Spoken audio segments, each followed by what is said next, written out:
I like the background, Peter. Thank you. Good morning and welcome to the first broadcast of Cutting Edge. You may be Competitive. competitive edge, yes. You may be asking yourself, what exactly do we mean by the term competitive edge? Well, if you're in business or you're in life, it's important for you to ask yourself these questions. How can I attain my competitive advantage or competitive edge? And for us, it all begins with you invested in you. So, what I'm going to do, I'm going to highlight a number of different issues, and perhaps over the next few days, we will examine what it really takes for one to attain the competitive edge.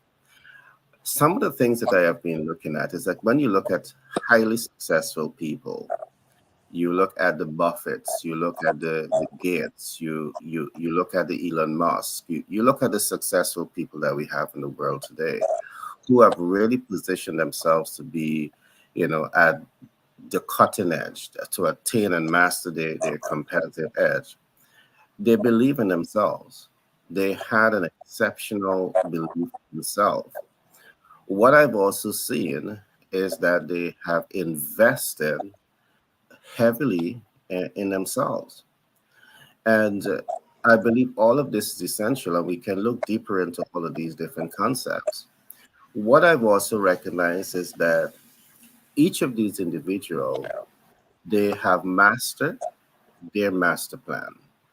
They have mastered their master plan, and that is very deep, which means that they had a clear mental vision as to where they want to go, why they want to get there, and how they're going to get there. And they commit all that they had needed to commit to attain the highest degree of mastery in terms of what they're doing. I know Peter will talk a lot about, the master plan and how important it is in helping you to attain your competitive edge. But guess what else? What I've also seen, attaining success, attaining mastery, attaining your competitive edge is not necessarily about me, myself, and I. Each of these guys, from what I've researched, they have mentors, they have coaches, and they have a support system. And as I go into today's program, as we go into today's program, we can examine each of these tenants once time permits. But the last point that I want to make before I open up the conversation is that I believe support systems can be built out however we want it to be built out. But support system that really works are support systems that are able to bring benefits to the beneficiary that represents an entire ecosystem. For example, if you're in business, you need support in terms of having essential human resources to move that vision forward. Perhaps a strategic, tactical, and operational team might be part of your support system, but you may also have access to a support group that is really helping you to access capital, helping you to leverage capital, have helping you to mitigate capital. And I do believe that support settings, support ecosystems like this definitely play a tremendous role in helping you, the individual in business or in life, to attain that competitive edge. What are your thoughts on some of the talking points? Perhaps you may want to expand on it, add to it, or perhaps you want to give your own views in terms of what it really takes for a rising star in business or the average individual to attain their competitive edge. Floor is now open. Hey, morning, listeners, and the persons. We're so thankful for this kind of opportunity to talk with our audience and to let individuals understand that you know life comes, life is as it is. The term that we're dealing with right now, the competitive edge. This has very little to do with just a business, let me rephrase that. Not that it has very little to do with business. And just and ju- Well, let me let our audience know also that you're speaking to Peter Richard Guscott Sr., and I am the director of Petra Diversified Investors Group. We cover a few headings that you'll hear further as we go on into this program. But what we want people to understand, what we want our audience to understand, that a competitive edge is a life thing. It's a life. Just for you to get up this morning, just for you to succeed in just raising a family, even as an individual. The terminology competitive, it means that you are competing. But what we want to let individuals know, that the first person that you have to compete with is not even the next person who is living with you or out there in the marketplace. The first person that you have to compete with is the voices in your own head, yourself. And if you can master winning against the negativities that your own thoughts will bring at you from time to time, that will set you in the right place to understand that everybody else is just collaborators, and you have to just keep on advancing when you feel the negatives that are coming against you in life. And this is what we want to bring to you today. So that's my starting point right there. Yeah. Yeah, it's I agree with everything that you said, Peter. So, master, okay, take all your losses as wins. I write stuff down so I don't forget it. Take all your losses as wins, their experiences and their training for your future victories.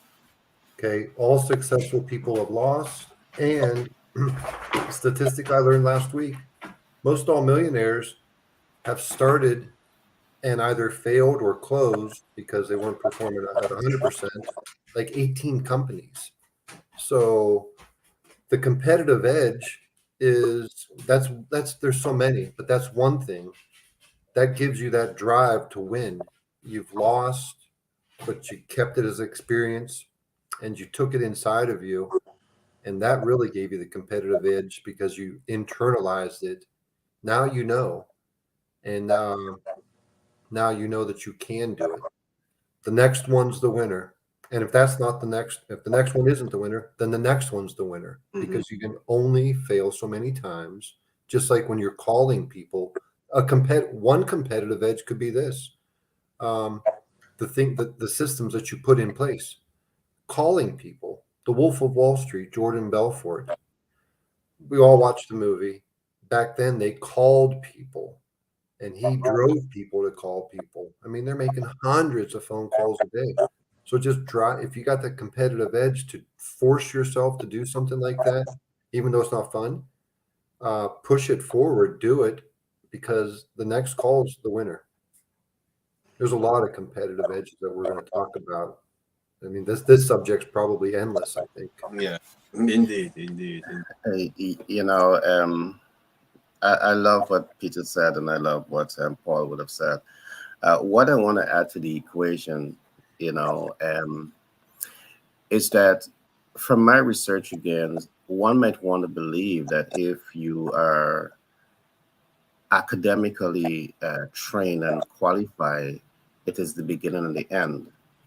The academic may be the hardware, but the leadership skills, the communication skills, the mastering that competitive edge may be the software. And if we do not learn how to combine hardware with the software, I believe that you are at a massive disadvantage. Now, I'm saying this because I've seen many academics who have attained a high degree of success academically in terms of life skills, in terms of leadership skills. They have not attained the edge there because they are still battling with things like, confidence in self and belief in yourself.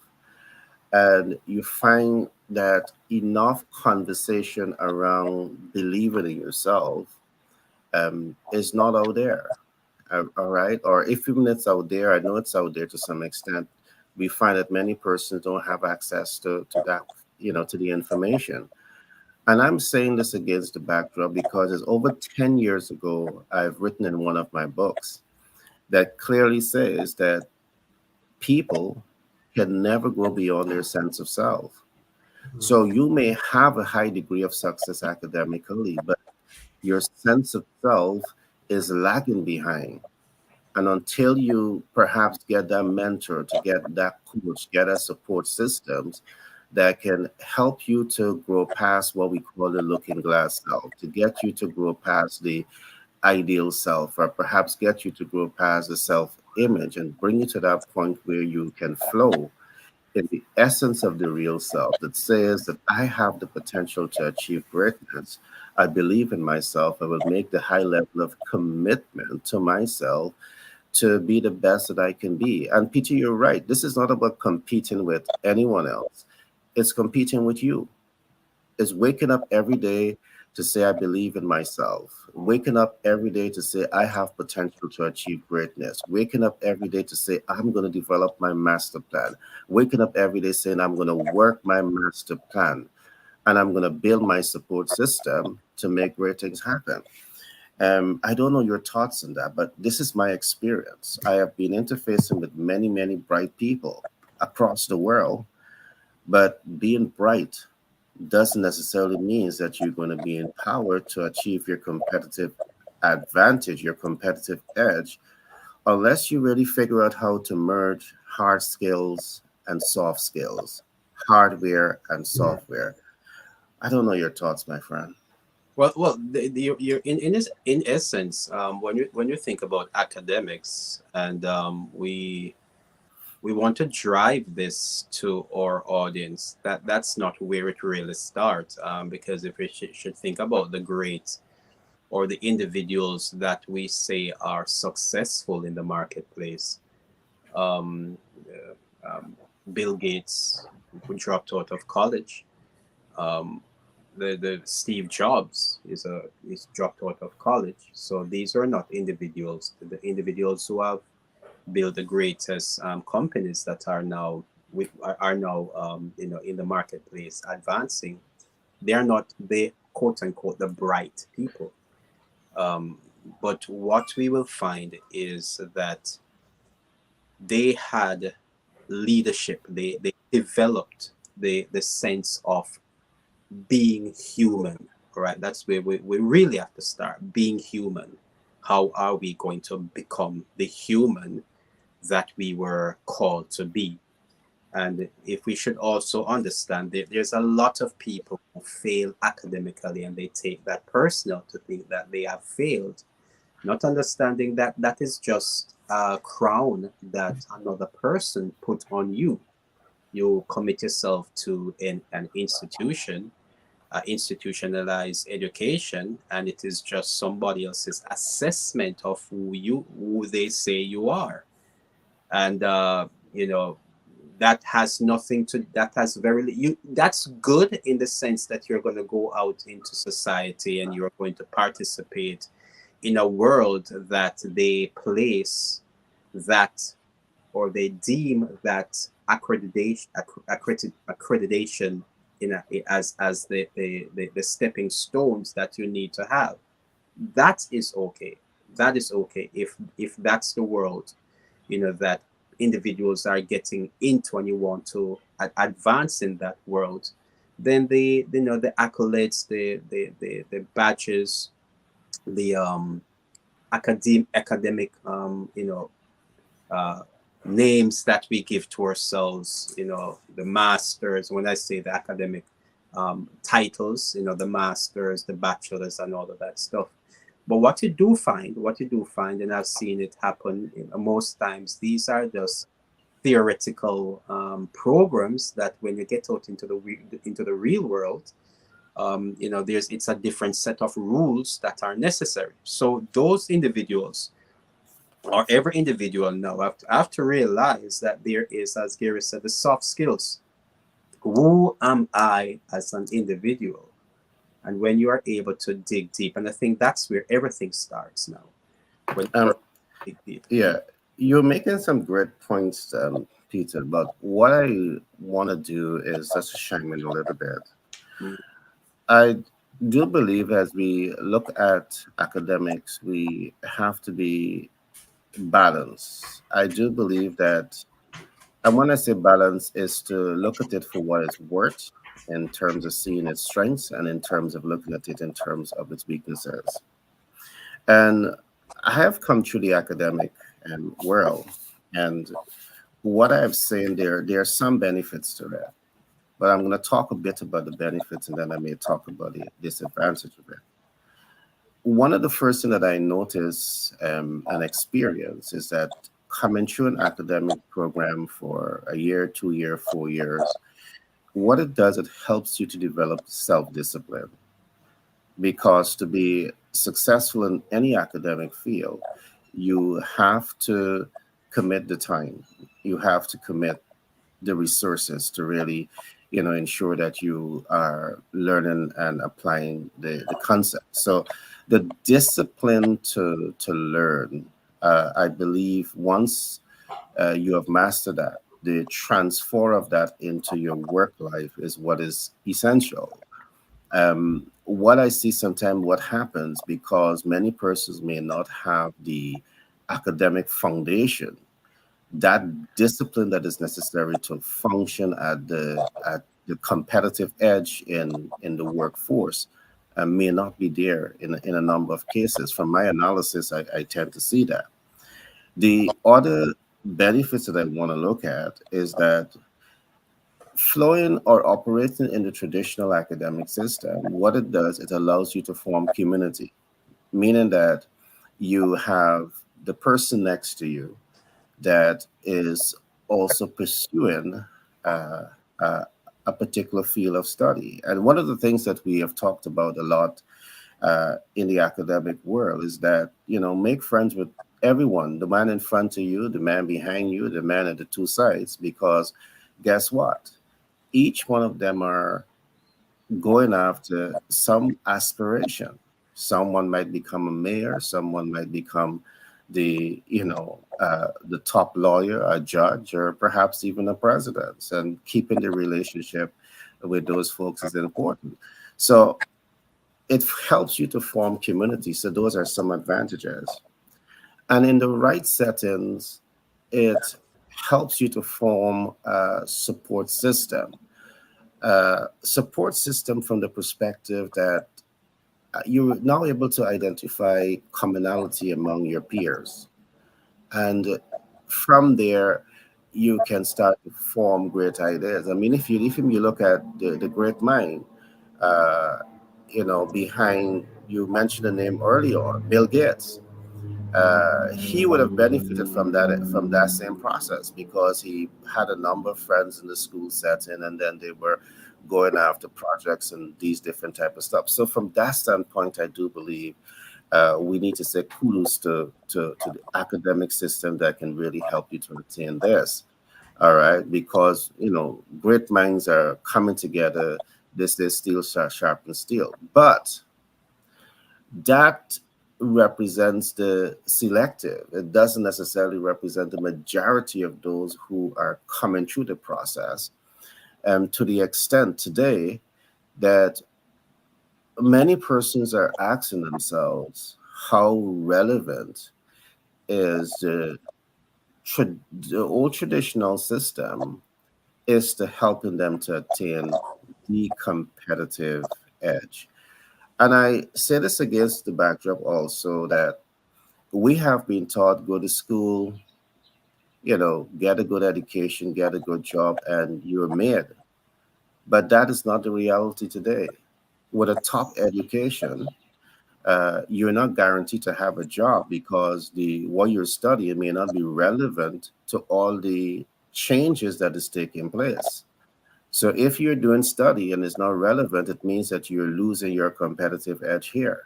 You're being trained and taught out of your competitive advantage. So, and we have a whole lot of that that is taking place today. All right. So I just wanted to make mention of this so as to show in the academic world there are advantages, but we also need to evaluate the disadvantages that the majority of people today are faced with. And our objective here is not only to come and to talk, but each of us here, we are rolling out program that is designed to speak to the immediate and speak to the urgent need of people to ensure that they get their competitive advantage. Again, uh, Peter, you will speak about the urgency of having your master plan, because your master plan is not just a plan in isolation of where the world is today, where the world is going to be tomorrow, and your relevance to function in that world. Your master plan takes all of this into consideration to help the individual to attain their competitive edge. And Paul, again, he plays another tremendous role in this regard. You have millions of persons studying business, millions of persons who are starting business, but that business exposure doesn't really prepare them to access the best financial instruments. Paul is the guy who's going to say that my exposure uh, to to you, my support to you is going to help you to attain that competitive edge when it comes to finance.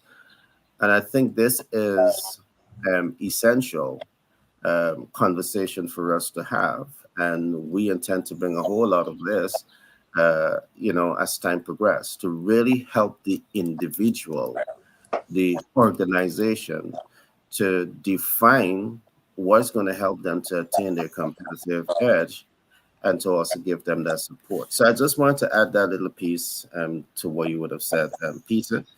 But I think is a valuable point that you were making. Sorry to cut you. You can go on. If I'd cut you. I'm hurting now, man. I'm hurting.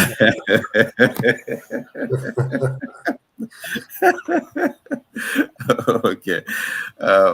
What are your thoughts, my It'll friend? stop hurting when the swelling goes down.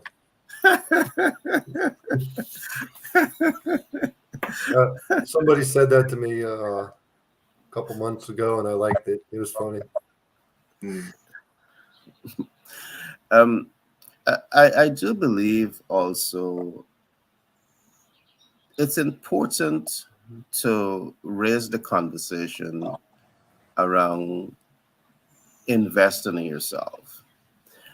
One might want to believe that, hey, if I invest in myself academically, is the beginning and the end. But from experience, what I'm seeing, again, you have so many people in the world today that do not truly have that true sense of self, that true sense of purpose, and that real sense of direction beyond the academic, realities of life. And that, And Gary, go ahead.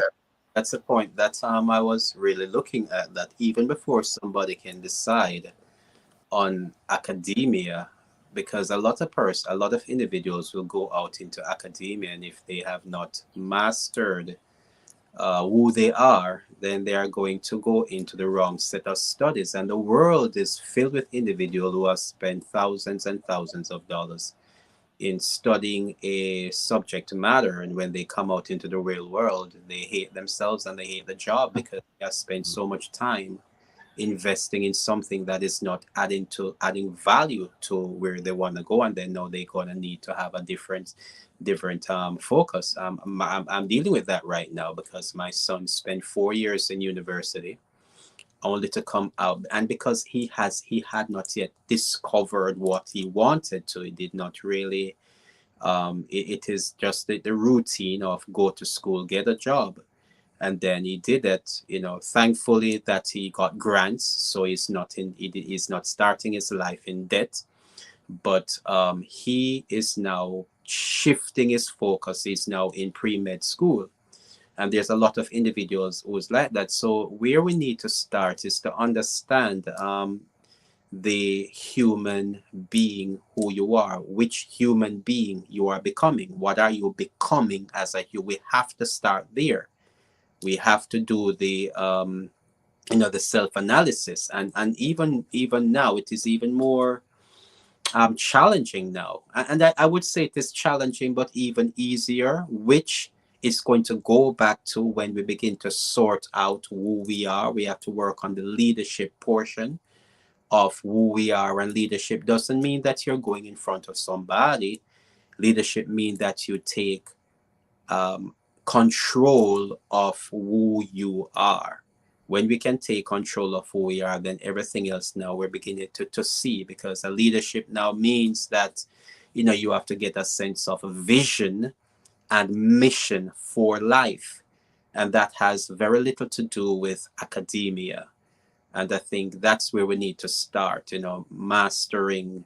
My subject matter is the personal life development plan. It's nice, it's good when somebody can, ask the tough question. And one of the most toughest question that anybody can ask, and we have to ask that question, is who am I? And you got to ask that, because when you're able to answer that question, then all the other steps that are necessary where life is concerned. What are you going to study? Who are the persons that you want to be a part of your life? So when we can start there with that tough question and sort out, and it's not going to happen overnight. This question is so tough, it may take you weeks, even months, and even years to even get the answer. But when you begin to ask that question, it begins to give you a sense of direction of where you want to go, and you begin to have a sense of direction in terms of, okay, I need to go in this particular flow. And as you pursue it, there's a word that says the path of the just is a shining light, shining more and more to the perfect day.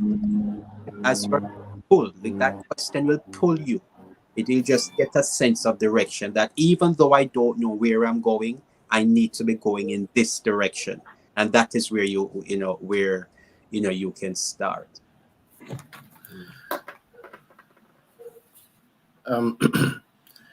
Paul, before I go, anything you want to add? I listen to what you guys are saying, and I just thoughts form as you both speak. So on the subject of where can you get that go power? Well, people who are in the military, okay, let me start here. Studying how to do something absolutely helps. It's required. You need to do it. But doing it first, or doing it at the same time that you're studying to do it, is what, 10 times better, right? Okay. And I believe that people who have an easy time doing that are people who come out of the military, people who are educated. And I didn't graduate from college, so I'm not counting myself in that part. I'm educated by the world and by mentors and by experiences, and all of it is needed. Okay. And sports, people who are sports stars, wrestlers, boxers, football players, basketball players are brilliant business people because they've got to focus. They totally know how to focus. They show up for practice, they practice hard, and that translates into everything in their life. Okay. 72 and 48, Gary, with your coaching. You spend 72 on academic in the classroom, and you spend 48 in the real world. You practice what you preach, and everybody, that's the way to do it. Okay. Jordan Belfort paid for his college by selling ice cream. He started a meat truck business with one truck, and soon I think he had like 60 or 70 trucks. How does somebody do that? That's brilliant. There's some people, I don't want to say that some people are born with it, because I believe we're all born with the same capabilities. I know that we are. Why do some people have that mental edge that forces them to do it? Well, I guess it would be life experiences.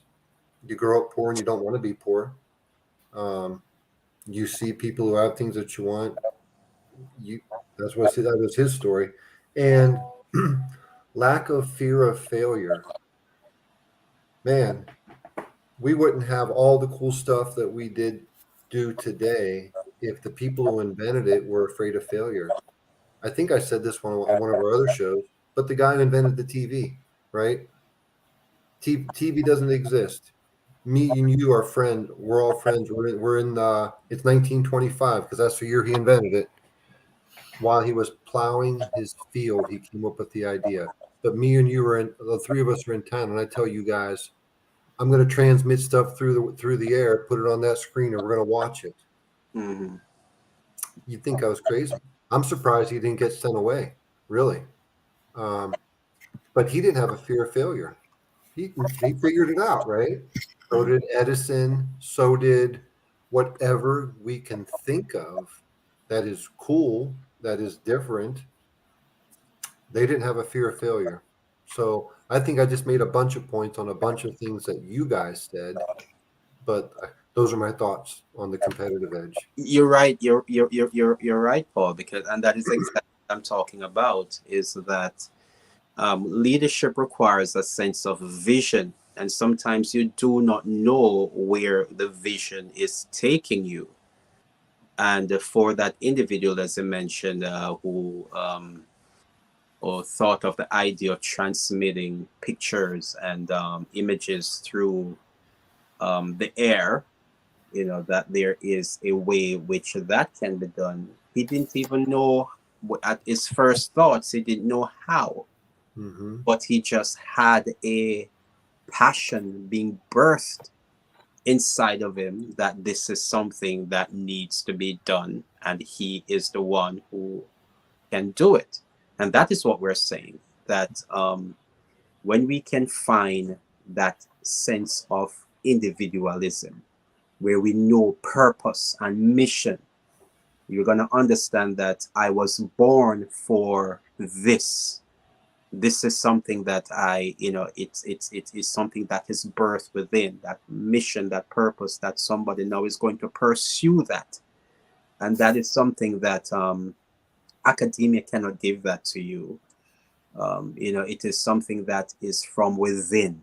It is something that, and as you begin to pursue it, then it gradually opens up as you move down the road. And academia is great, and I can't speak to it because I've not been down that road. I've not studied it. What I know is just that I realize I have to pursue life because I have to solve a problem, and I'm in a situation and I have to find a solution, and I just have to drive myself to find that solution. And I go down, the research, find the research, wherever the answer is going to come from, I pursue it. And sometimes life, as you take the steps, move one step at a time, life say, take this step, until you get to a place and you look around and you're saying, wow, look at this, but that birthing that mission within that says, this is what you're supposed to do. And voila, here we are, decades later, and we have gone far past what that was back in 1925. We're talking about moving beyond to now, where the telephone will become a wearable item on your clothes. I was watching something on, I think it was but anyway, I was watching this program, and there's an invention now where you can put AI. It's now past the regular computing, where everybody will now have their own personal AI. There was a time when a television was, it was a major thing for a family to have purchase a television. Fast forward into the time when telephone was for a certain class in the community, till now, cell phone, and now we're reaching the place where everyone will have their personal AI, and for only a few $100. So where does all of that start? It starts with leadership. It starts with a person saying to themselves, I got to do this. I just have to do this, and if I don't do it, then who will? Okay. Gary, again, can I throw something in real quick before I go ahead. forget? Thank you. On your subject, as far as the combination of academia, education, live action, I know one person particularly who's the perfect example of this. Retired 20-year Marine Corps veteran. She owns a spa in North Carolina. She's an esthetician. She is a business coach. She is Gallup Clifton Strengths Coaching and NLP.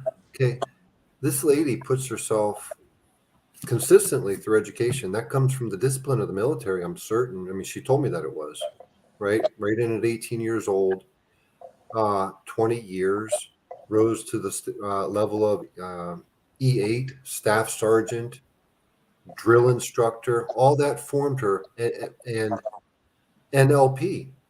She's like, I mean, this last year, I think I know of 3 classes that she enrolled herself in.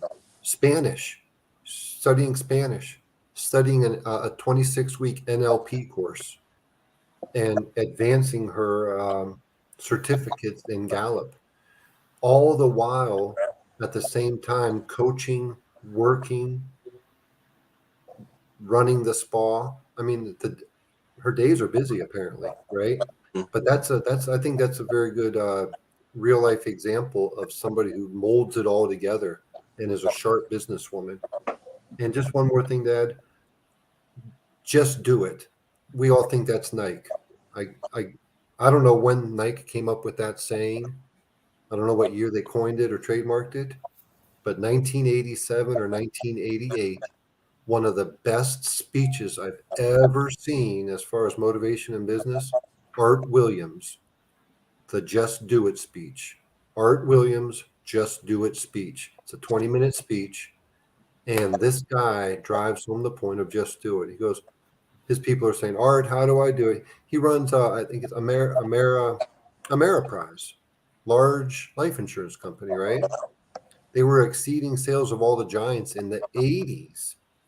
And the guy's a football coach from Georgia. He's got the Georgia drawl. But this speech, you guys, is epic.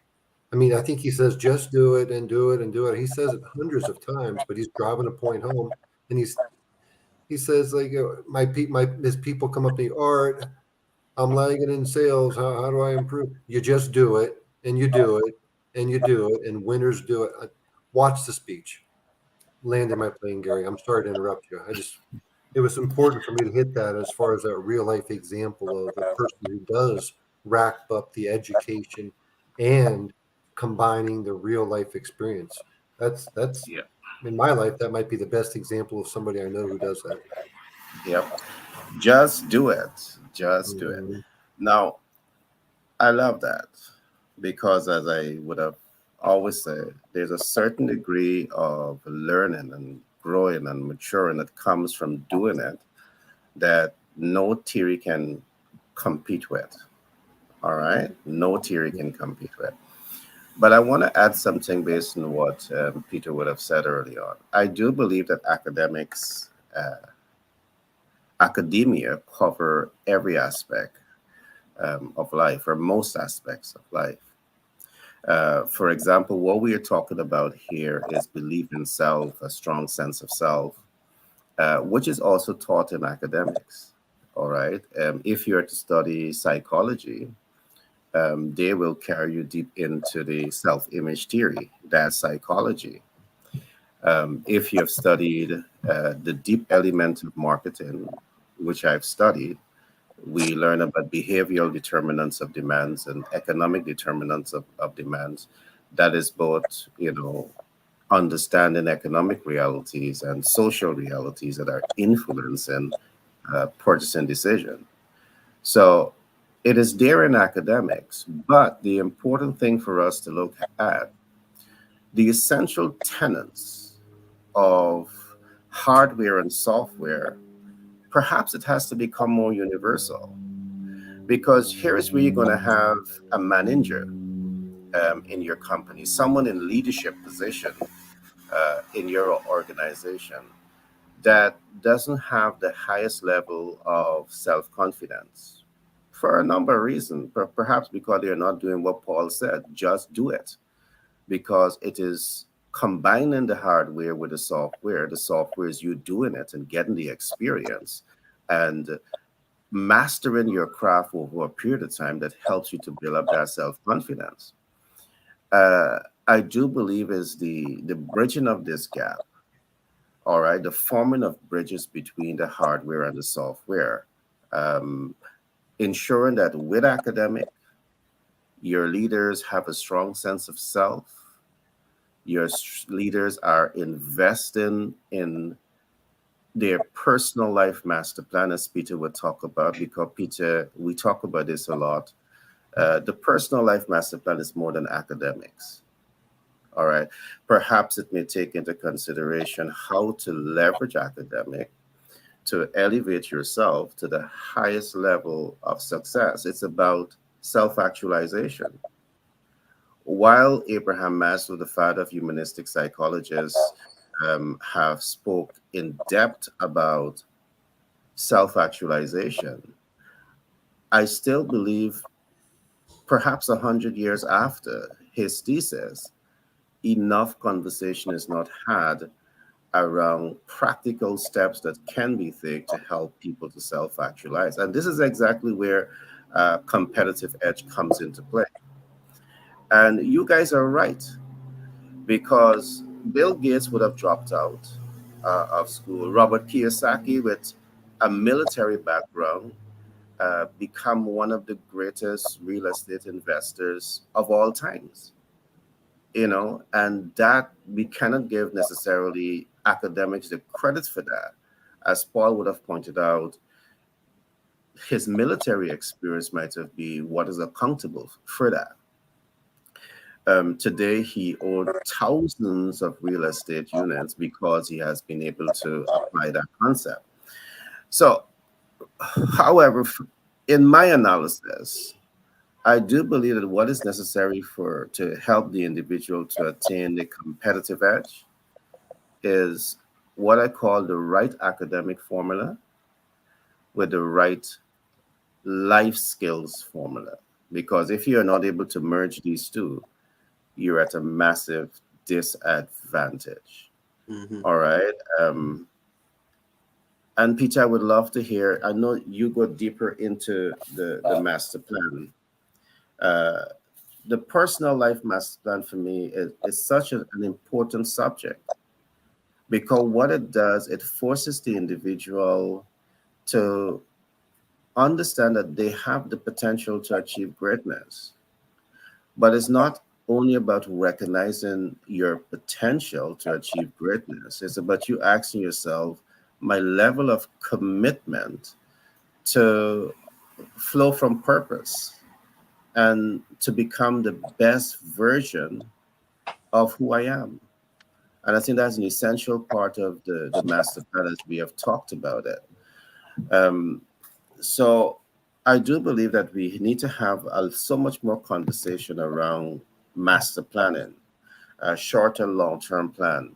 It's about you having that clear mental picture as to where you are today, where you want to go tomorrow, and how to get there. And I do believe that an essential part of this conversation, we should be adding mentorship and coaching and support. The way that we have seen institutions operate in the developed world, those that have that genuine desire to ensure that the candidate doesn't come out of their programs and struggle to apply the concepts. What they have done, Peter, they have structured programs, but in the structured program, you must do an attachment, all right, to an institution that gives you an opportunity to apply the entire concept. So the entire theory is now applied in that environment that you're going into. So because you're now able to apply the theory, you now can combine theory and practical experience. And that forms a way of thinking, a way of leadership that is so essential to help you, the individual, to develop your competitive edge. And that's exactly what we are doing with the programs that we are rolling out. And that's why, again, we say for most of the programs that we're going to roll out, we are looking at 72 hours of the theory, because we believe that understanding a method of approach, understanding tools, processes, and systems is vital. But beyond understanding tools, processes, and systems, is how do we apply it? What are some of the pitfalls? How do we navigate those pitfalls? How do we mitigate challenges? And when you combine this knowledge, I think this is where the massive transformation takes place in the mind. I'm going to say this, and I don't mind going on record of saying this. Theory without a practice is hopping on one leg. And you cannot optimize your competitive edge by hopping on one leg. We I like the way need you put that. Good. What are your thoughts, my friend? Well, the competitive edge, the balance between the theory and the practical, it's something that every individual, as you begin to move forward, because as we're saying, where the competitive edge, where does the competitive edge starts? It starts with a person facing a problem, a challenge, a situation that they need a solution, and it's either they're going to allow the solution, they're gonna they're gonna be overcome by the issue, by the problem rather. Is either they're going to be overcome by the problem, or they make up their mind that wherever the solution is going to come from, this is not a battle that I can afford to lose. And they make up their minds that I have to do something, even when they don't know what that something is. And we're saying to our audience even now that perhaps some of the members of our listening audience may be facing those situations right now. They may have a challenge, whether it is in their health, whether it is a wealth situation in their finances, or it is a relational condition with their family member or somebody on the job, or within their network that they have to deal with, whether and you just know that this is something that they have to do. This is something that you have to accomplish. Now, the question is how? And this is now where the theory is going to rise, because have to do some research. You got to know, and research can come in the world in which we're living now. Research can come from so many places. I would encourage somebody, go to YouTube, because everything is there. Training, the theory that you're looking for, somebody has written a plan. Somebody has done the research, and they have brought their expertise to YouTube. Go to the bookstore, find a book. Go to Amazon. There's a book that has been written on that subject matter that you are looking the solution for. So when you find that theory, now you begin to make and become aware of this necessary steps that you need to take, and then you need to take the action, because now that now that you have some sense of understanding on what it is, whatever it is that is going on in your relationship, somebody wrote a book about it. Whatever is happening in your finances, whatever is happening in your health, these major challenges where life is concerned, somebody, has written a thesis, someone has done some studies on it, and they are able to communicate, that they have communicated. So now you're going to do the work. Now you're going to practice, you're going to do it. So in essence, it's going to start with you. The competitive edge is always going to start with leadership. It's always going to start with you recognizing that if you don't do it, then who will? And if it is your life, and this is why we're saying, from my perspective, it's always going to be an issue of if somebody don't do it, if I don't do it, then who will? The buck stops with you, so to speak. And that's where the master plan, the personal life, master plan is concerned, because you got to ask yourself, you keep asking yourself, if you keep on asking yourself the questions, if you keep questioning yourself, question is a powerful tool to bring the solution. So the key question to keep repeating over and over is, who are you? Who are you? Who are you? If you keep asking yourself that over and over, you're gonna Peter, I really love what you're saying, and I want to just say this. You have said it also early on. It may take the average person many, many, many years to answer this question. Who am I? What is my purpose? How can I live from purpose? And again, the research that we have done, Peter, it is saying that persons may even get to their maker and not be able to answer that question. All right. And if you're unable to answer this question, you're not flowing from your essence. I'm saying this because it's a problem I'm seeing. It's a major problem that I'm seeing. All right. In terms of helping people to find their competitive edge. What I like about your platform, Peter, is that your platform is saying to them, you can go to all the other mentors and gurus, and perhaps you may get the information. But when you come to us, we're going to help to fast track that whole process of learning. All right.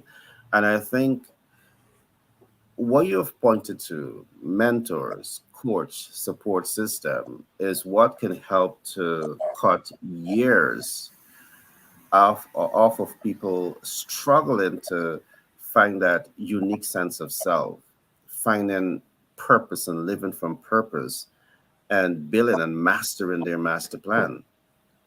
All right, is having the right mentors, the right coach, the right support community behind them that is going to, help them to attain that. And I love that you went to, get books. And one of the things that we want to encourage people to do is to log on to the bestseller portal. All right, you can go right now to www.bestsellerportal.org, and you can start to get books. Just imagine right now, you can get some of the best written books for $1. All right. And guess what else is audiobook? So you can plug in that book, download the book onto your CD. You can put it into your car, into your flash drive. You can be moving around and you could be listening to quality books that is really going to help you to understand business and how to start and how to scale a business, and business and how to grow and expand that business, and leadership, and things that you should be understanding about leadership. We talk a lot about a proactive leadership and how to think ahead and see beyond problems and take informed action to achieve desired results. You have these books that is going to give you the kind of mentorship and coaching that you need to attain a high level of success. All right. Very soon, you're going to be having books from everybody, other person here, to give you that mentorship, to give you that coach. And along with that, the beauty that I like with our ecosystem, Peter, is that along with having the books, reading the books, you have access to us. All right. You have access to us. And as I'm saying here, every single person here, they have experience in their fields. They have data. We tend to do things from data. All right. We may develop a thesis, test that thesis for quite a number of years, and then we bring it to you. All right. One of the books that we have out there right now is Master the Sales Communication Process. And you don't want to miss this book if you're in business. All right. Many other books on the personal life master plan, the family life master plan, the community life master plan, and the corporate life master plan is going to be coming very soon. And all right. So, in addition to that, there's a lot of individuals. What we do is, as we mentioned, the tough questions in life, it's sometimes it takes time to sort it out. But what we do, because this is a question that I've asked myself, from about, I think I started about 20 years old when when I was about 20 years old, 20 to 23 years old, when I begin to sort through myself, just try to figure it out. And I realized that if you keep on asking the questions, that you will arrive at the answer. Life will answer you. Life will answer. If you ask the question, life will answer you. And for those persons who believe in God, that's a great place to start. It's a prayer. It's a great competitive edge. Ask any of the great individuals. Robert Kiyosaki, I've listened to him, and he said that Tony Robbins, many times I hear Tony Robbins says that it is grace, how he was able to attain in a lot of time, a lot of the outcomes that he has received. It is about grace. But what the point I'm trying to make here is that we do a lot of seminars as well. We have courses that individuals can connect with, and we will walk you through that steps. Right now, we have a coaching program that we are empowering individuals to get. Is how to write a master plan. If you want to write a personal life master plan, we can assist you, even as one of the campaigns, and we are getting the word out to individuals that New Year's resolution. The reason why New Year's resolution don't work, it's typically because individuals tend to pack all their life dreams as aspirations and goals and wishes, and they take all of that which they want to accomplish and they pack it into 1 year. They want to achieve all of that next year. And then, okay, they start out on January 1st, and okay, I'm going to achieve all my dreams and my aspirations this year. And by the time they reach the first 3 months, they realize that it is not happening the way how they had aspired, how they started, or they were thinking that it would have worked. And they become discouraged, and they they go back to the same routine. But what we're saying is that we have the processes. This is something that where personal life master planning is concerned. It is something that has actually caused me to be where I am today. It is me stepping out, looking myself in the mirror, and not liking the person that was looking back at me as Peter, okay, I'm the only person who can fix this. Who am I? And, so what we're saying to our audience today is that there is, no matter where you are, if you're doing extremely well, if you are doing extremely well in every area of your life, then there is more that can be done, because what it means now is that you now can become that mentor. You can be that person now who is going to help somebody else to attain successes that you have attained. And there's a framework for you to do that. And you are that person who must now give back. You are that person who must design how you have done that. And we can help individuals to design those programs that is necessary for as a mentorship program. We have a product that we call 50 Questions That Will Transform Your Life. 50 questions that will, a part of the personal life master plan development program. 50 questions where we help an individual, and we have been doing this now for quite a while. We help a person to write their entire life story. We call it the Legacy Chronicles, where we empower individuals to write your story, because when you can write and document from the very beginning of your first exposure, your first memory, your earliest memories. And I've asked persons to go back into their earliest memory, and I'm surprised when people go back there, how they are able to look at themselves. And even the question of who are you, how are you going to find that? Just start going back to where you were as a child, your earliest memory, and start figuring it out in 5-year increments from year 1 to year 5. What are your earliest memories? From 5 to 10, what are your memories? What are your experiences? 10 to 15, 15 to 20, right up to the age where you are. When you begin to have that look on yourself, you start to figure some things out. Some things start to seep to the surface, and you're now able to look at yourself in a whole different way, and some solutions begin to come out of you facing yourself. Great share.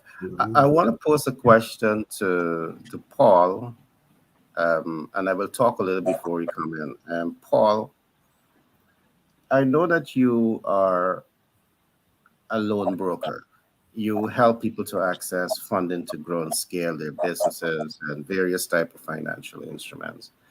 And I want you to think about it a little bit. How do you see finance playing a pivotal role in helping people to attain their competitive edge? Just think about that. I want to say a couple of things and then I'm going to come right back to you.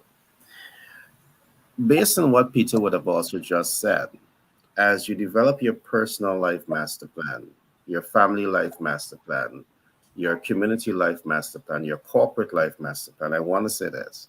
Peter is right. Every year you develop your, what you said, Peter? Of course, I'm right.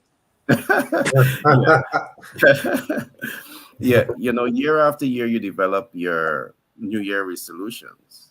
And it is nothing more than just the New Year resolution. What Peter would say to you, there's a right and there's a wrong way to do short and long-term planning. Mhm. And one of the things that Peter will help you to understand, and collectively we will help you to do this, is to understand how to apply project management to your planning. And let me say why. There's a concept that we call your WBS. WBS. And what WBS means? It means work breakdown structure. So what the work breakdown structure does, it gives you a step by step, your blueprint of things that you must do to achieve a desired end results. The importance of having your WBS, your work breakdown structure, is that you're able to assess your efforts, your steps, your action towards achieving that goal. And you can, that blueprint, that WBS is a working plan and you need it. Most of you, if you have never heard about WBS, work breakdown structure, you developing your plan, believe me, it has hole. It may be a basket. And because you don't understand this, is not another reason why you're going to fail in setting up your achieving those goals that you're setting for yourself. It's because it's a basket in the first place. Our role, and as Peter is saying, is to ensure that you have enough information, all right, proven data to guide you, to support you towards achieving the goals that you have for yourself to help you attain your competitive edge. So I just want to add a little bit to what you would have said, Peter. Now, Paul, all to you. How does finance, influence, create possibilities for people to attain their competitive edge? Man, that's an easy one. I know that. Yeah, because so many scenarios. Imagine the guy with a construction company or No. he's a owner operator of semi trucks or a landscaping company. He needs new equipment, right? Needs it. Better gas mileage, not going to break down, no time in the shop, more time making the money. But he was turned down by his bank because he's 620 instead of 680. You're not 680. The bank says, see you next time. Call us when you're good. Now, if you Yep. can't get that equipment, he's just going to continue suffering, right? So a competitive advantage is being able to get funded, even with difficult credit. We can handle that. Not a problem. Okay. Cost of money is huge. The difference between, 11 and 12% and 8% is massive.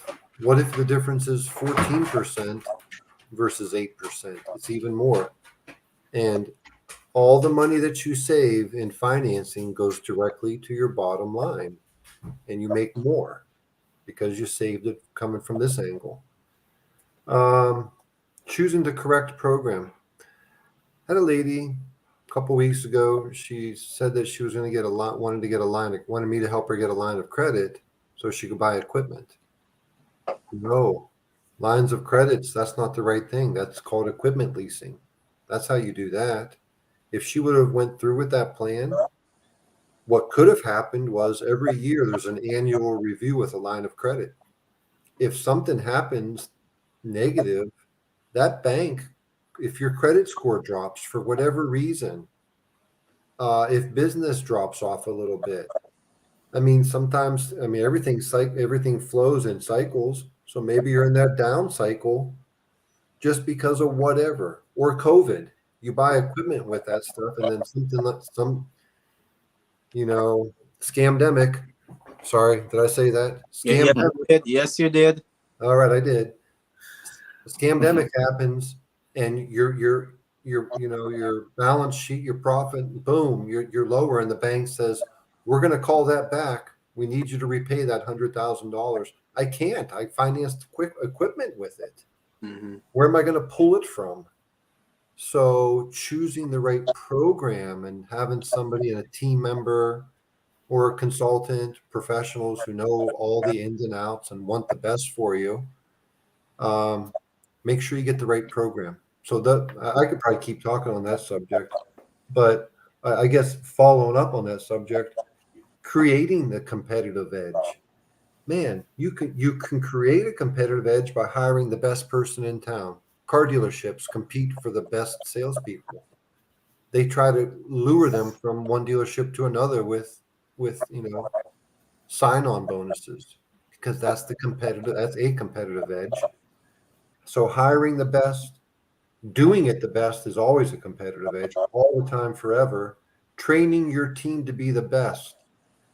Not just spending money on all the best sales, not just spending money on sales training programs, but seeking out and finding the best trainers for your team, the best. And if you do that and you train your sales team, you'd absolutely have a competitive edge. Okay. And it's using the best equipment. I know that from the industrial hemp fiber industry. Had no names attached, but the gentleman's down south. I spoke to him about building an industrial hemp fiber factory. 9 ton per hour. Everything in America is 1 ton up to 7 tons so far. There's 20 active processors. 9 ton, we have 3 clients. 2 of them are doing 12 ton per hour systems. One's doing a 9 ton per hour system. So you got to go larger in that industry. I presented what we can do as far as raising capital, debt, and equity to help people build these industrial hemp fiber factories, which is a massive growing industry in America. And the gentleman told me that he said, well, can I use different equipment? Because we represent the equipment manufacturer. I said, sure. It has to be world-class. It has to be proven, and it has to be in widespread use in order for investment money to want to say yes to it. They're not going to say yes to something that's brand new. And turns out the equipment that he wanted to use is a company that's been around for 3 years. They've sold 2 machines, and their machines are 1 ton per hour processing systems. That's a hobby level. So he's not getting, how could he get the competitive edge? You don't have a competitive edge with brand new equipment, no track record, and small production.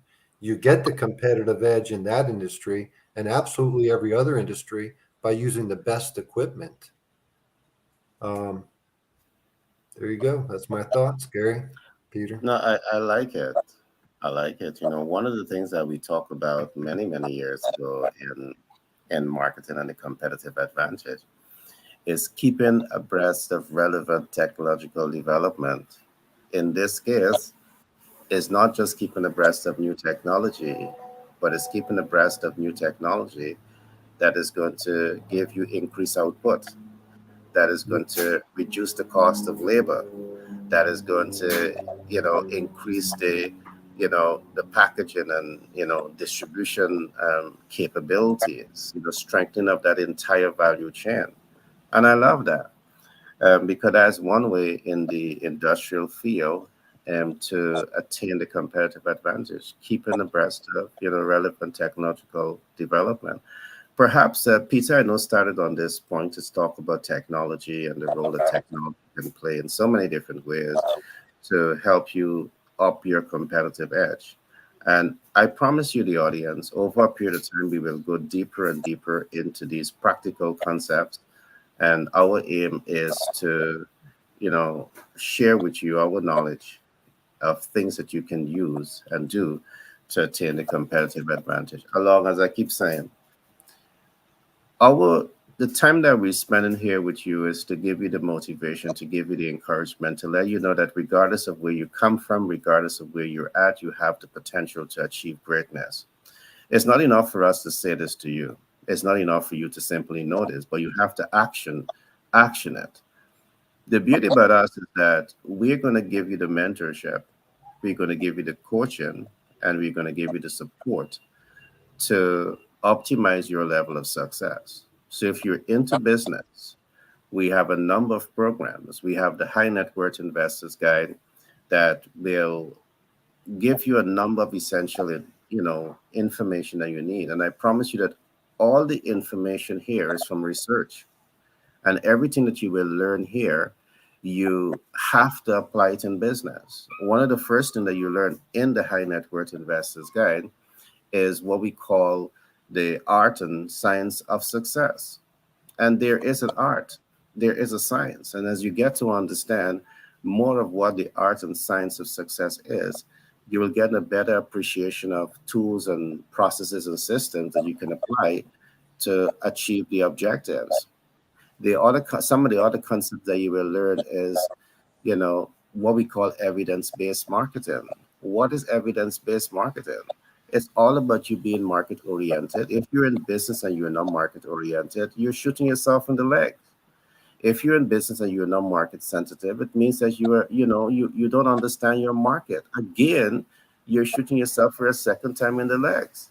If you're in business and you're not responsive to market needs, that's a third bullet you have just put in your legs. You're literally crippling yourself. Stop it now. And Gary, what I think, I think also what we need to inform the community, for those persons who are not into business, they're career professionals, because we know that our audience, there are individuals who are business-oriented individuals, and our audience are persons who are career professionals. They don't have a business, but they themselves is the business. They're a real estate practitioner. They are, whatever, doctors, lawyers, in that area, in that field.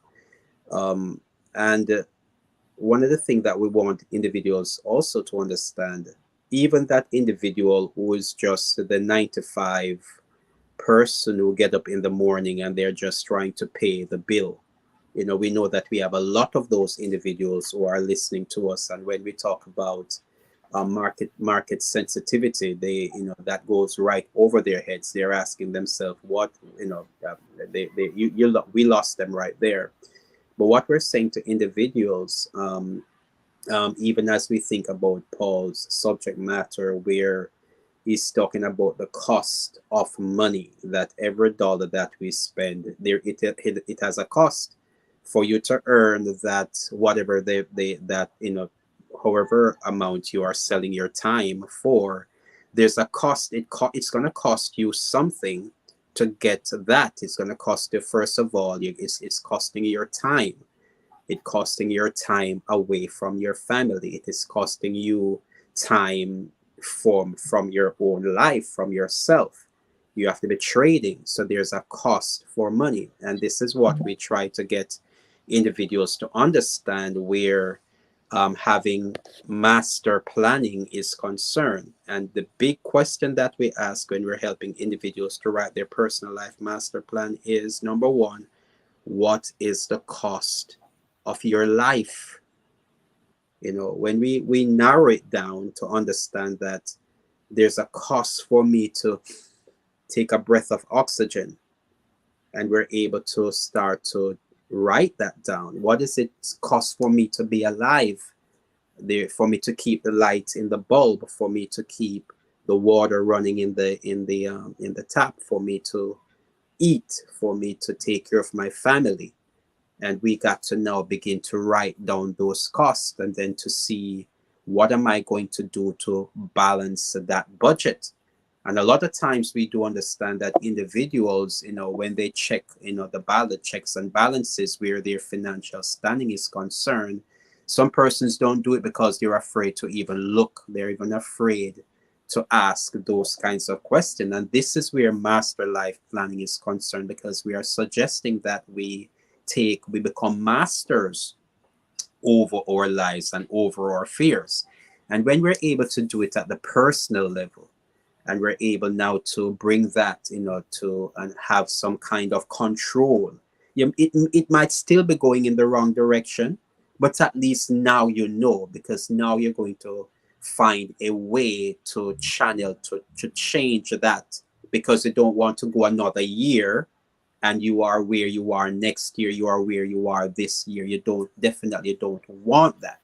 So what we're encouraging individuals to do is to, take the stock, to do the inventory check. Do the inventory check, because you want change. Everybody wants change. Everybody wants to have a better life moving forward. And when we begin to do that design, what we're encouraging individuals to do, we don't want individuals just to listen to what we're saying here and, to become a little bit tickled by the concepts or the ideas that we're talking about. We want it to be a situation where every 3 months there is a measurable change, so that at the end of a particular period, even if it is just 1 degree of change, at least there is change.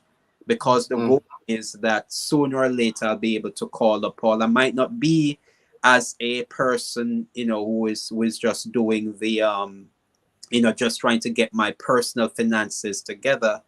But I want to become that person now who will be able to call up Paul and says, I have a fiber. I'm also having a fiber, optic factory that I want to put up. Whatever it is that you're aspiring for, there is a way. Paul would says that you're already approved. You're already approved. It's just a matter of, might not be today, but when we begin to design that plan, eventually we're going to get there. And so, it starts with, they say the longest mile starts with the first step. Good. What I want to add to what you just said, Peter, Paul, you're going to come just now. And I just want to put a face to some of what you're talking about. Your personal life master plan also forces you to look at things like, what is your income, expenditure, and balance sheet? Now, this is what happens very often. When you assess your income against your expenditure, your balance sheet, instead of it being a surplus, it is a deficit. But guess what? In many cases, you don't have an expert with you to help you plan through this process. There's a concept that we call after, your balance sheet. From your balance sheet, you should be looking at your future plans. What are your future plans? Is it home ownership? Is it car ownership? Is it investment in your children's college funds? Is it, finding, ways to build wealth? What exactly is your future plan? So when, again, Peter talk about personal life master plan, are you thinking about all of this? And the last part that I want to add here, do you have a smart investment strategy? I mean, who is talking to you about investing in stocks, bonds, and mutual funds, and hedge funds, and ETF, and the S&P 500? Who is talking to you about Vanguard Index? I'm saying to you, as we work with you to help you to understand how to find your competitive edge, all of these things over time we're going to go into. And yes, Peter is right. A lot of things that we may be saying, of things that you may be saying may go over your head. But guess what? This is where you're going to make a choice whether you're going to take flight or if you're going to fight for the things that you really want to accomplish. And I want to say to you, the things that worthwhile achieving, you will have to experience growth pain. I call it growth pain, not just pain. With the right mentor and coach and support system on your side, it's not just pain, it's going to be growth pain.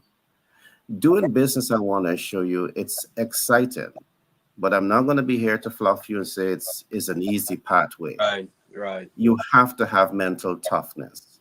You have to have staying power. You have to be prepared to embrace pain as a normal part of the process. And part of it means that you have to get uncomfortable. Some things that we're going to be saying here, you're going to be uncomfortable with it because you're not familiar with the lingo, the language. But I want to assure you, with the right mentorship, and we are prepared to give you that, you're going to be going places. So I'm going to pause here for now. Great share, Peter. Paul, I know you were about to say something, and I know we are about to wrap up. So give me, your best closing remarks, my friend. Oh my gosh. Okay. Time reached too fast, right? My first closing remark, and this is the most important one, is Peter's right. He's right. Yeah. Boy, closing remarks. It's a great subject we talked about today. I forgot to add this story in when I was really kind of underscoring about competitive advantage. Paul, what I want to ask you to look at also, as you finish talking about your competitive advantage, you talked the story the other day, you had me cracking up. The milk being spilled is being spilled on a flat surface, and that individual is trying to push against all odds to get the milk uphill. I want you to tell me that story before we close out today. Well, I had a client tell me that statement once, and it was great, and I just wrote it down and remembered it because it made an impression on me. He says it's like trying to push milk uphill. I was like, you can't push milk uphill. It's impossible. And then when we talked about it, one of you guys had mentioned something about you could throw a tarp down. I'm thinking, yeah, you could throw a piece of plastic down and duct tape it for all the milk, but it's still strategic thinking comes in. Yes. Yeah, but some will still escape, and you can't push milk uphill. It's impossible, right? How could you do it? So I love that statement, and I guess that's what I felt like. I've felt like that before myself. Before I knew the term, I've really felt it, but it all worked out anyways because I just. I love it. I love it. Now, if you don't have the right mentor on your side, you're trying to push spill milk uphill. That's if true. you don't have the right financial expert on your side, you're trying to push spill milk uphill. If you don't have the right marketing expertise on your side, you're trying to push spill milk uphill. Last one. If you don't have your personal life master plan, you're trying to push spill milk uphill. All right. So I trust that moving forward, you guys can be really smart. Go on, Paul. I know you didn't finish there. Go on. Just another one that's equally as cool, and we've said this before, and we've all laughed about it together before. But doing these things, don't go grizzly bear hunting without a guide, man. Don't do it. Don't. You'll come out a lot better. You become lunch. Yeah. You'll come out so much better if you have a guide, a paid consultant, a business coach.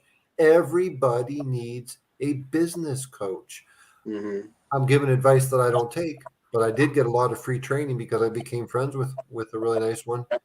But that I firmly believe that, and everybody needs a master plan for everything they do, business and life. Yeah. And I thought this was so cool because I thought about it. I think of random thoughts while we're talking to you guys. And I forgot to add this in when I was talking about all the competitive edges. Here's two more real world examples. Now, if you don't know anything about dirt bikes and motocross, it might not mean nothing to you. But 1981, and I know that because I was 12 years old in 81, reading dirt bike magazines, and I rode dirt bikes all my whole life. Suzuki came out with single shock suspension, no twin shocks on the back. It was called the Full Float. 1981, actually, every dirt bike manufacturer came out with single shock suspension for their race bikes, motocross bikes. But you know who was the best? Suzuki, by leaps and bounds. That bike tracked well, cornered well, took above and beyond. They had the competitive edge, and that competitive edge lasted until 1987 when all the other manufacturers caught up with them. And guess who caught up with them in 1987? Honda, which Hondas are great vehicles, cars, everything they make is incredible. But Honda, 1987 until 1997, they had the most powerful engines and suspension. Their bike, and they won all the championships, 1, 2, 3. The first top 3 riders in each of it. I mean, they're all Honda. All you see is red on the track. They had the competitive advantage, and it served them well. So, Love that. Love it. So what we're saying to our audience today is that your competitive edge can easily be had no matter where you are today. Just link with somebody who is one step ahead of you. That's all you need to do, who knows the path. As Paul said a while ago, don't go grizzly bear hunting without a guide. You know, you don't want to be the dinner. And you know, wherever you want to go today, there's somebody who has already gone, who have already made the mistakes. And personally, I'm able to talk about a personal life master plan because I've made a ton of mistakes just trying to figure out the mission and purpose for my life, and how to actually write it down. My wife,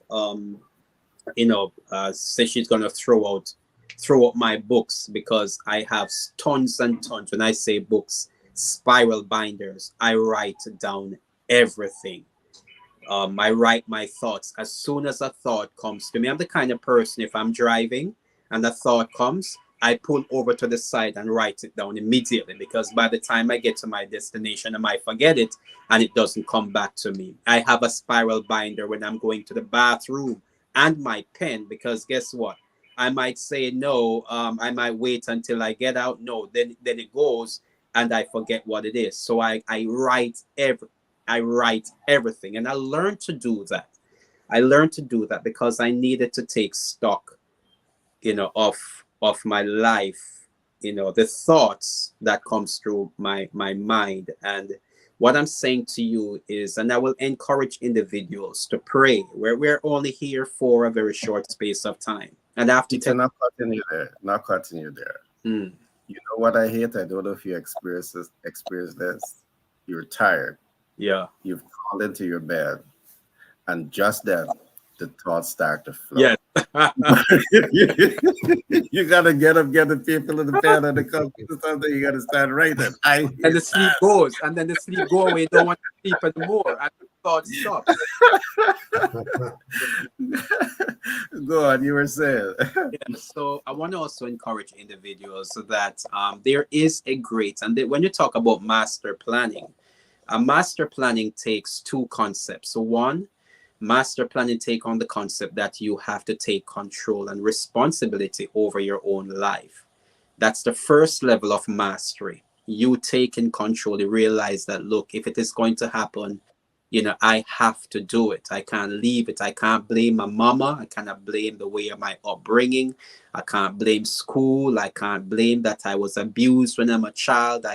None of that is going to change anything at all. You got to realize that I am responsible, and if anything is going to change in my life, then I have to do it. But even at that level of mastery, you got to understand that we are also stewards. Every individual, no matter what our achievements are, we can achieve the greatest.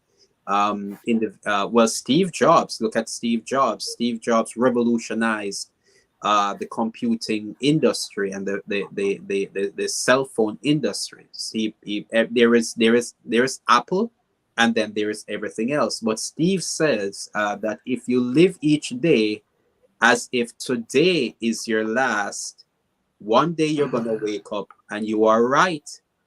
And Steve Jobs was right. He's no longer here. So no matter what our achievements are, there's coming a time when we'll be laying in that box and we cannot take anything with us.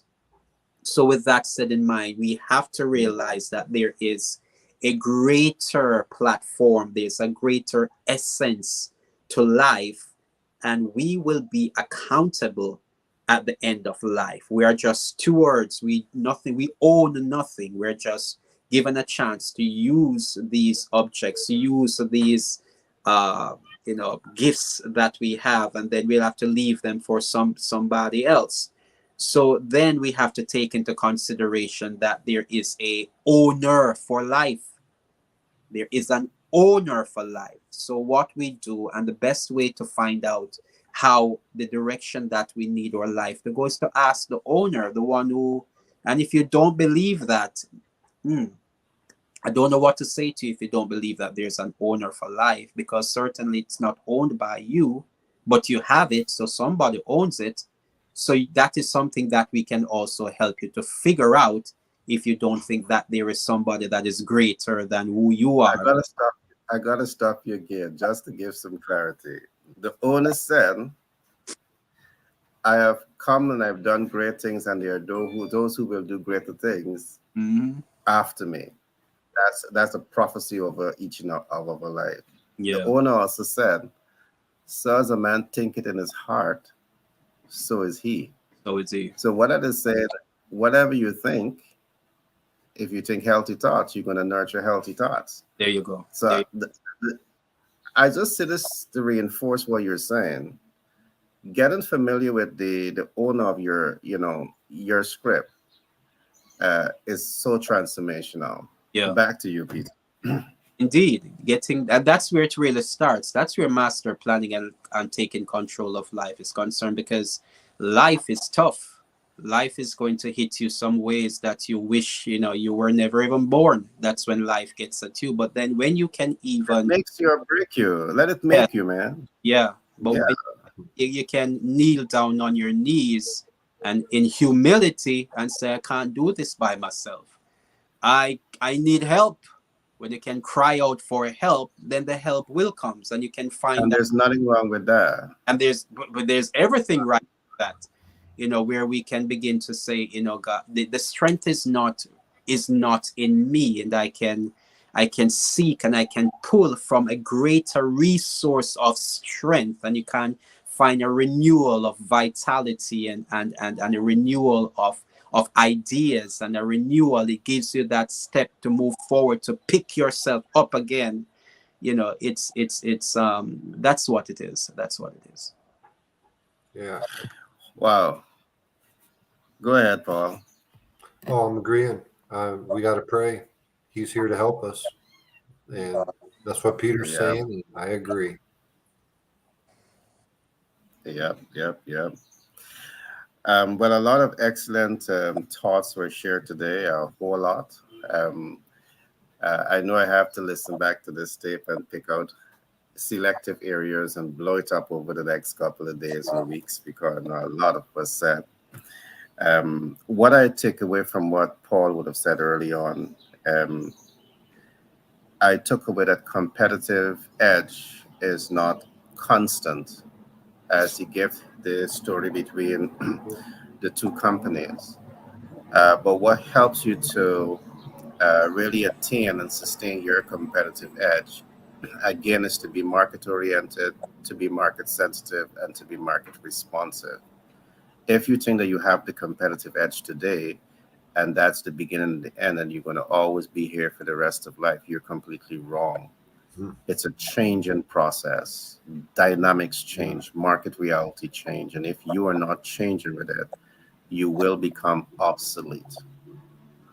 All right. So that's what I took away from what you would have said, Paul. I love what you also said, Peter. Developing your master plan is you saying to yourself, I am prepared and willing and able to take ownership over my life, my dreams and my hopes and my aspiration. And what is wrong with that? It's about you saying that to yourself. And perhaps it is time for you to, time has long gone for you to say that. The beauty I love what this platform and what Peter is doing is not just empowering and inspiring you to develop your master plan, but guess what? You have all the support that you need to achieve it. Hear this one. If you're in business and he's helping you to develop your business master plan, guess what? You would need access to capital. You would need access to market. And we can help you get all of that. All right. We can help you and give you that support. So you have that complete business support ecosystem that is there for you. So, with that being said, I want to say that this program comes to you with the kind compliments of Global Capital Inc., Pitch Deck 101 LLC out of New York, and 10X B&M LLC out of the US. Now, all of these entities, they play a dynamic and tremendous role in helping businesses to achieve their business objective. And of course, Peter deals a lot with the soft skills. So if you are also the individual that want to expose your staff to quality leadership programs, helping them to find a sense of self, a sense of purpose, a sense of direction, believe me, when your team have that strong sense of self and strong sense of purpose and strong sense of direction, there is where they're going to become the best leaders in your organization.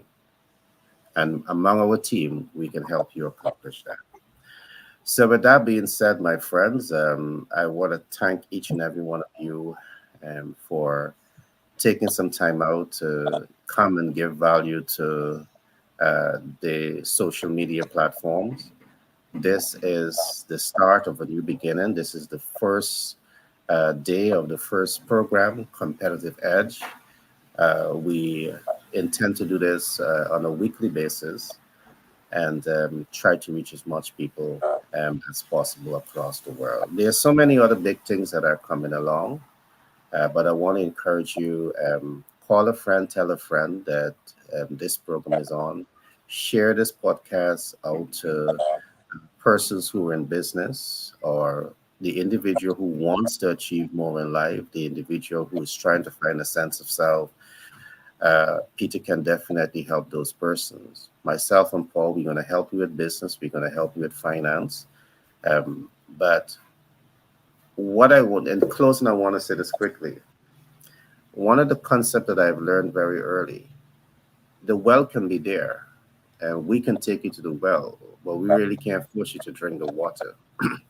All right. I'm trusting that we're saying enough and helping you to understand enough and making you inspired to really get into the game of wanting to invest to yourself. Because all this is us spending time with you to bring you to that point, to accept that you need to take ownership over your life and stop limiting yourself. All right? And position yourself to attain greatness. With that being said, I want to thank each and every one of you. I want to wish you a tremendous week ahead of you. And looking forward to having spending another day with you tomorrow. Remember, we're here tomorrow at 6 a.m. EST with another broadcast of Competitive Edge. Thanks again, my friends, and see you guys